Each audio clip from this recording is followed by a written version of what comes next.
We're here on the north shore of Oahu, just a couple hundred yards from the beach at Pipeline, and today was an insane day.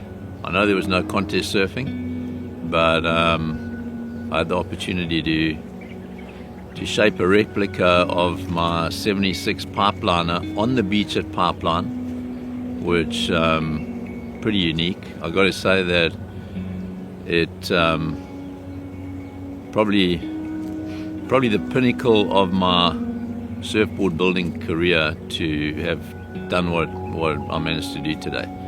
And then the board that I rode I didn't shape the board that I rode. My good friend and business partner at the time, Mike Lamont, who had spent a number of seasons here on the North Shore in the early 70s, he made the board. And that winter, myself and a great surfer from Cape Town by the name of Jonathan Palm, we sort of hung out together the whole winter, and we only had the one board. So whenever we had boards for Rocky Point and smaller days, but we only had one board for bigger surf, and so we used to share the board.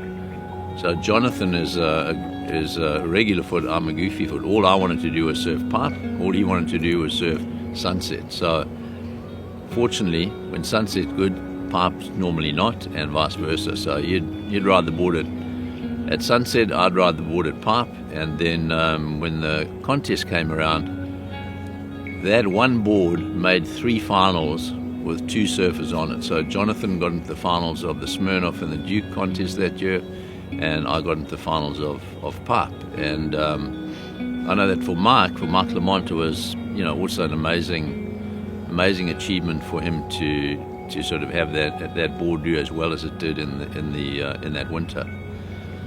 So today, what I did is I sort of had a bit of an outline of the pipeliners we used to ride back in the 70s, and most of them were sort of pretty similar. Jerry Lopez pipeliner was probably the most successful. So I looked at that. I looked at a Paris that I'd had from a Paris template that was from a board in 75 that a lot of the surfers rode Parishes in 75 and 76. So just from memory and photos, I kind of put together a template that Mike shaped. And what is most interesting is the way the bottom contour of the board was created. So we had a slight concave up until just forward of halfway, so good for point of entry for paddling. And then that went to a V, which ran for about another 3 feet and started at about a 16th of an inch and went all the way to like an 1/8 of an inch on either side, and then blended into a completely flat tail just halfway down the fin through to the end of the tail. And the purpose was for the boards, we had full-on down railers in those days, so the board was for the purpose of that V just behind halfway was that it tipped onto rail quickly, particularly in hollow waves, and the boards worked unreal.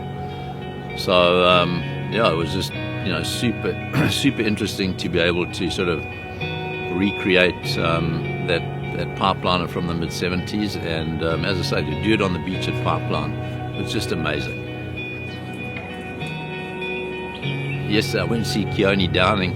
He gave me a 75th anniversary Downing surfboard hat, which I was wearing while I was shaping it. Also, I felt like the mana from the Downing family, which was cool. And then of course, no events. So we went through to the sugar mill, and another famous area on the North Shore in terms of among for the board builders. Sort of an interesting, eclectic mix of great craftsmen, working out of the sugar mill, and I managed to bang out a glass job quickly, and but I'll finish it off, once the sand coat's on, and I'm just stoked to have had the opportunity to do it.